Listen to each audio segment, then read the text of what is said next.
हमारा पृथ्वी ग्रह एक अद्भुत जगह है, जीवन और अलग अलग इकोसिस्टम से भरा हुआ। दो मेन चीजें हैं जो हमारी दुनिया को शेप करती हैं, भूगोल और मौसम। भूगोल धरती का ब्लूप्रिंट है जो हमें जमीन, पानी और हवा के बारे में बताता है। मौसम किसी जगह के वेदर का लॉन्ग टर्म पैटर्न होता है। जैसे दो पार्टनर्स डांस करते हैं, वैसे ही भूगोल और मौसम एक दूसरे से जुड़े हुए हैं। सोचो, ऊंचे ऊंचे पहाड़, ये जियोग्राफिकल फीचर आसपास के मौसम को अफेक्ट करता है। हवा ऊपर जाती है जिससे एक तरफ ठंडा और बारिश होती है, दूसरी तरफ हवा नीचे आती है जिससे गर्मी और सूखा होता है। इसे रेन शैडो इफेक्ट कहते हैं और ये दिखाता है कि भूगोल मौसम को कैसे बदलता है।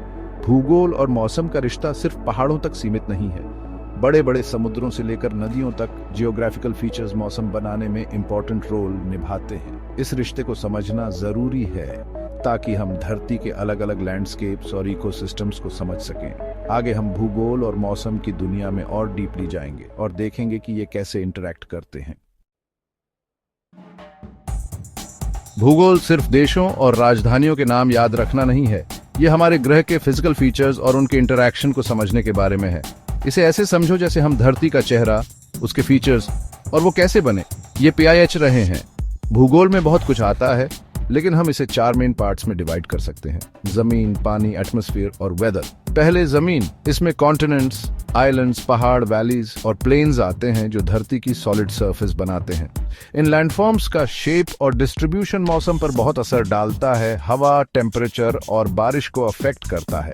फिर पानी, जो धरती का 70% से ज्यादा कवर करता है। समुद्र, झीलें, नदियां और ग्राउंड वाटर सब इस इंपॉर्टेंट पार्ट में आते हैं। पानी टेम्परेचर को कंट्रोल करता है, जमीन से ज्यादा स्लोली हीट अब्सॉर्ब और रिलीज करता है। इसका ग्लोबल क्लाइमेट पैटर्न्स पर बहुत असर होता है। जमीन और पानी के ऊपर एटमॉस्फेयर है, गैसेस की एक लेयर जो हमारे ग्रह को ढकती है। ये शील्ड धरती के टेम्परेचर को कंट्रोल करती है, सूरज की हार्मफुल रेडिएशन को फिल्टर करती है और वेदर पैटर्न्स में इंपॉर्टेंट रोल निभाती है। आखिर में वेदर, किसी टाइम और प्लेस पर एटमॉस्फेयर की कंडीशन, टेम्परेचर, ह्यूमिडिटी, बारिश, हवा की स्पीड और बादल, ये सब वेदर के एलिमेंट्स हैं। वेदर रोज बदलता है, लेकिन इसका लॉन्ग टर्म पैटर्न ही क्लाइमेट कहलाता है। धरती की क्रस्ट हमेशा बदलती रहती है। टेक्टोनिक प्लेट्स टकराती और अलग होती हैं, जिससे ऊंचे पहाड़ और गहरे ओशन ट्रेंचेस बनते हैं। ज्वालामुखी फटते हैं, लावा निकलता है जो ठंडा होकर नई जमीन बनाता है। लाखों सालों में इन जियोलॉजिकल प्रोसेसेस ने कॉन्टिनेंट्स और आइलैंड्स को शेप दिया है। लैंड मैसेस का शेप और डिस्ट्रीब्यूशन ग्लोबल क्लाइमेट पैटर्न्स को शेप करने में इंपॉर्टेंट रोल निभाता है। जैसे एशिया का बड़ा लैंड मैस मॉनसून वाइंड्स को अफेक्ट करता है जो इंडिया में बारिश लाते हैं। इसी तरह पहाड़ रेन शैडोज बना सकते हैं, जिससे दोनों तरफ अलग अलग क्लाइमेट होता है। एलिवेशन यानी समुद्र तल से जमीन की ऊंचाई भी इंपॉर्टेंट रोल निभाती है। जैसे जैसे आप पहाड़ पर ऊपर जाते हैं, हवा पतली और ठंडी होती जाती है। इसीलिए ट्रॉपिकल रीजन्स में भी बर्फीले पहाड़ मिलते हैं। इसके ऑपोजिट नीचे की जगह ज्यादा गर्म होती है, खासकर वैलीज में जहां गर्मी ट्रैप्ड हो जाती है। किसी जगह की मिट्टी भी लोकल क्लाइमेट को अफेक्ट कर सकती है। रेतीली मिट्टी पानी जल्दी अब्सॉर्ब नहीं करती और गर्मी नहीं रखती। चिकनी मिट्टी मॉइस्चर और गर्मी ज्यादा स्टोर करती है। इससे अलग अलग मिट्टी वाली जगहों के टेम्परेचर और वेजिटेशन में डिफरेंस आता है।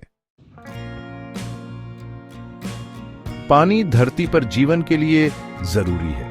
ये हमारे ग्रह के 70% से ज्यादा हिस्से को कवर करता है, बड़े समुद्रों से लेकर नदियों और झीलों तक।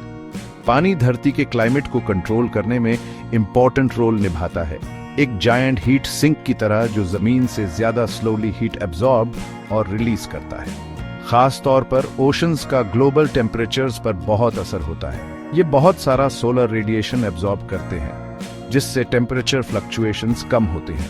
ओशन करंट्स, जो हवा और पानी के डेंसिटी डिफरेंस से चलते हैं, इस हीट को पूरी दुनिया में सर्कुलेट करते हैं। जैसे अटलांटिक ओशन का गल्फ स्ट्रीम वेस्टर्न यूरोप के क्लाइमेट को मॉडरेट करता है। झीलें और नदियां भी लोकल क्लाइमेट रेगुलेशन में रोल निभाती हैं। ये दिन में हीट अब्सॉर्ब करके और रात में स्लोली रिलीज करके टेम्परेचर को मॉडरेट करती है। बड़े वाटर बॉडीज जैसे नॉर्थ अमेरिका की ग्रेट लेक्स आसपास के रीजन्स के क्लाइमेट पर बहुत असर डाल सकते हैं। पानी वाटर साइकिल में भी इंपॉर्टेंट रोल निभाता है, जो धरती और एटमॉस्फेयर के बीच पानी का कंटिन्यूअस मूवमेंट है। समुद्रों, झीलों और नदियों से इवेपोरेशन एटमॉस्फेयर में मॉइस्चर भर देता है। ये मॉइस्चर बादल बनाता है, जो बारिश, बर्फ या ओले के रूप में प्रेसिपिटेशन रिलीज करते हैं।